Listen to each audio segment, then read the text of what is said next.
వివాహితపై Anantapuram Jailer వేధింపుల కేసుకు Visakha police commissioner Shankhabrata Bagchi వివరాలు వెల్లడించారు.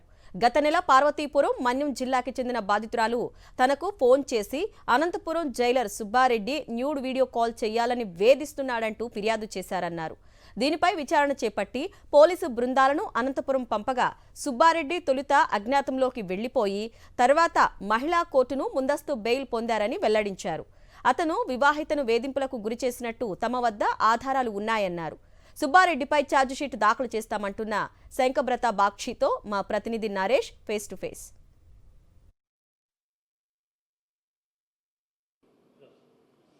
రాష్ట్ర వ్యాప్తంగా సంచలనం రేపిన అనంతపురం జైలర్ సుబ్బారెడ్డి వివాహితపై జరిపిన ఈ న్యూడ్ కాల్ వేధింపుల ఘటనకు సంబంధించి విశాఖ పోలీసులు కేసు నమోదు చేశారు. అయితే ఈ ఘటనకు సంబంధించి అసలు ఏం జరిగింది అంటే ఒక జైలర్ వేధింపులు పాల్పడడంతో అందరూ కూడా భయభ్రాంతులకు గురవుతున్న పరిస్థితి కనిపిస్తుంది. ఈ తరంలో కంప్లైంట్ ఏ విధంగా వచ్చింది, అదేవిధంగా కంప్లైనర్ ఎక్కడ ఉంటారు అంశంపై కూడా పూర్తి వివరాలు తీసుకుని ప్రయత్నిద్దాం. మనతో పాటు విశాఖ సిపి శంకబ్రత బాగ్చి ఉన్నారు. సార్, అసలు కంప్లైనర్ ఎవరు, కంప్లైనర్ ఎక్కడి నుంచి వచ్చింది, అదేవిధంగా మీ దర్యాప్తు ఏ విధంగా కొనసాగింది, జైలర్పై ఎటువంటి యాక్షన్ తీసుకునే అవకాశం ఉంది?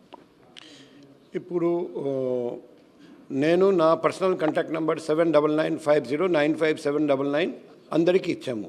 కాబట్టి నాకు చాలా ప్లేసెస్ నుండి కాల్స్ వస్తూనే ఉంటాయి, పగలు కానీ రాత్రి కానీ.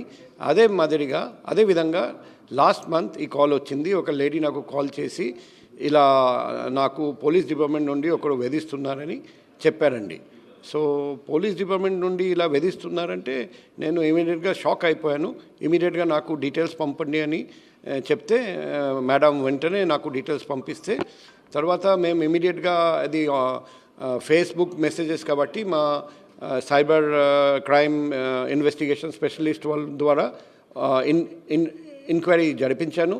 ఆ ఎంక్వైరీలో తెలిసింది ఆ వ్యక్తి సుబ్బారెడ్డి ఈ పోలీస్ యూనిఫామ్ అంటే presidents uniform, police uniform almost ఒకే విధంగా ఉంటుంది. కాబట్టి బాధితురాలకి అనుమానం వచ్చింది పోలీస్ డిపార్ట్మెంట్ అని. ఇమీడియట్గా మేము కేసు రిజిస్టర్ చేశాము.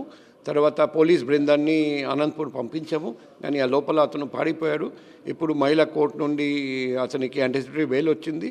9వ తేదీ అతను పోలీస్ దగ్గరికి వచ్చి సరెండర్ చేస్తే మేము 41A CRPC కింద నోటీస్ సార్వ్ చేసి ఇప్పుడు వేగంగా దర్యాప్తు చేస్తున్నాం. త్వరలో అతని మీద ఛార్జ్షీట్ కూడా ఫైల్ చేస్తున్నాం. అతని మీద బలమైన ఎవిడెన్స్ కూడా మనకు దొరికింది. పార్వతీపురం జిల్లా మన్యం జిల్లా ఘటనకు సంబంధించి పూర్తిగా కూడా బాధితురాలు ఇక్కడ ఉండగా అక్కడి నుంచి అనంతపురం జిల్లాలో జైలర్గా పనిచేస్తున్న సుబ్బారెడ్డి ఆన్లైన్ వేదికగా సోషల్ మీడియా వేదిక కూడా వేధింపులకు పాల్పడుతున్నారని విశాఖ సిపి శంకబ్రత బాగ్చికి ఫిర్యాదు రావడంతో కేసు నమోదు చేసి దర్యాప్తు చేస్తామని, అయితే సుబ్బారెడ్డి ప్రస్తుతం యాంటిసిపేటరీ బెయిల్ మీద బయట ఉన్నారని కూడా చెప్తున్నారు. ఇంకా పూర్తిగా దర్యాప్తు చేసి ఛార్జ్షీట్ కూడా ఫైల్ చేస్తామని విశాఖ సిపి చెప్తున్న పరిస్థితి కనిపిస్తుంది. వీడియో జర్నలిస్ట్ అప్పలరాజుతో నరేష్, సాక్షి టీవీ, విశాఖపట్నం నుంచి.